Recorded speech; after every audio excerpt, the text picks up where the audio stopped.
Hello tout le monde, aujourd'hui on se retrouve dans une nouvelle vidéo pour raccourcir un pantalon. Donc en premier je viens prendre les mesures de ce que j'ai besoin d'enlever. Donc moi comme j'ai pas d'aiguille avec un bourron, j'ai décidé de mettre des... comment on appelle ça? Des trombones. Donc je prends les mesures, je mets mes trombones. Ensuite ce que je viens faire c'est que je retourne mon pantalon à l'envers et je viens couper au niveau de la ceinture. Donc je coupe, mais par contre je ne dépasse pas au niveau du pantalon, sinon ça risque de tout découdre et puis après ça aurait été une galère pour refaire. Désolée pour mes ongles, en fait ils sont super moches parce que j'ai trop la flemme de les refaire et ils se cassent tous, donc du coup ça me démotive. Donc ensuite je recoupe parce que en fait j'ai regardé, c'était pas du tout bien au niveau des trombones.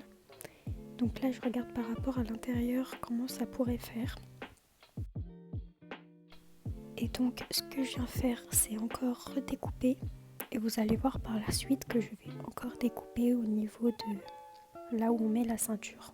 J'ai complètement enlevé l'endroit où on passe la ceinture parce que je voyais que ça bloquait et que pour coudre ça aurait été trop compliqué. Donc j'ai décidé de la couper.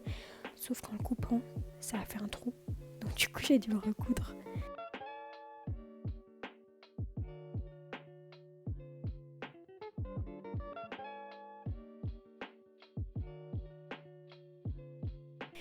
Donc ensuite je viens placer les deux extrémités de là où j'ai coupé. Je viens mettre un trombone parce que du coup j'ai pas d'aiguille avec un bourron.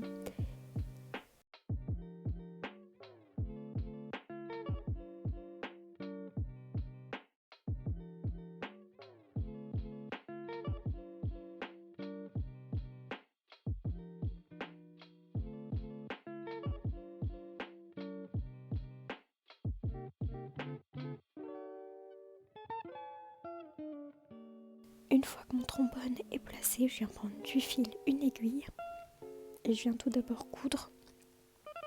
Bon, là j'ai zoomé, j'aurais dû couper mais au moins vous voyez.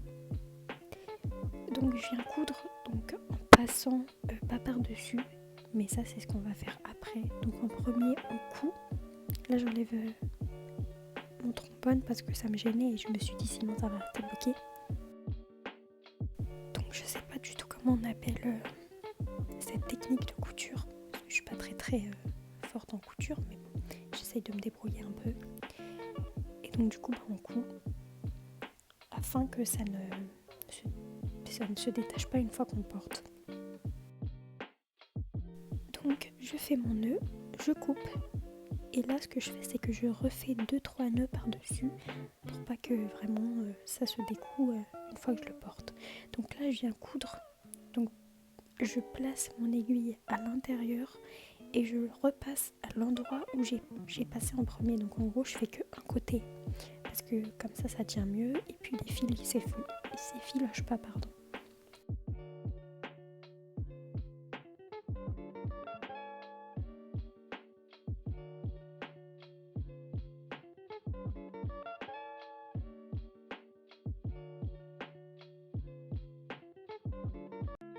Donc une fois terminé, je regarde si ça fait bien, si c'est bien placé.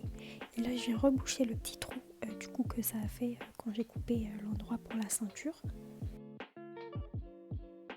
Donc ce que je fais c'est que je prends la même couleur de fil que le pantalon qui est de l'autre côté. Parce que je ne sais pas si vous avez remarqué, mais aux endroits par exemple où il y a la marque, où il y a les trucs de ceinture là, et ben c'est toujours foncé.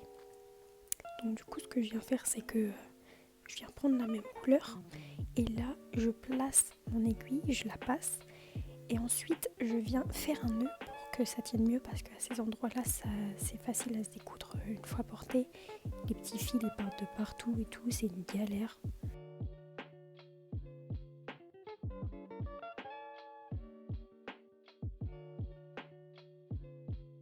Donc une fois que j'ai tout cousu, je viens refaire un nœud et refaire la même chose que j'ai fait précédemment.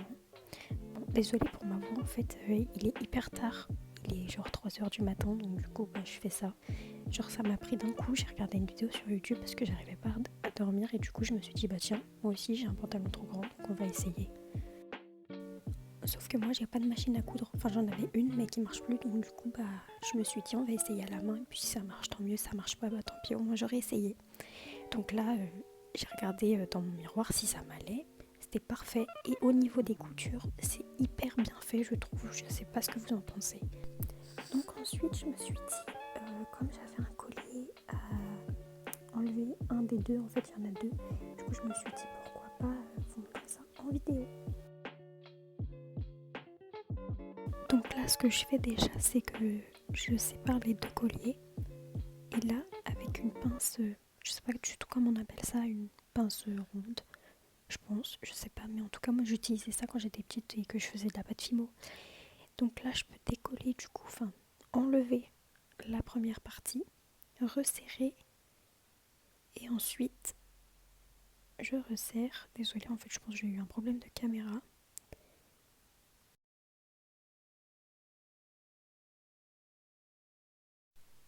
Et ensuite ce que je viens faire du coup c'est la deuxième partie.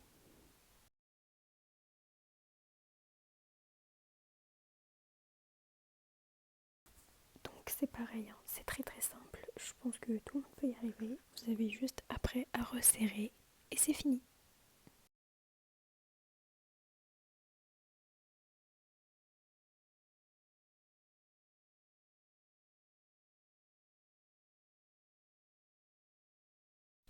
Donc voilà, j'espère que cette vidéo vous aura plu. Je vous fais plein de gros bisous et je vous dis à bientôt dans une prochaine vidéo. Bye!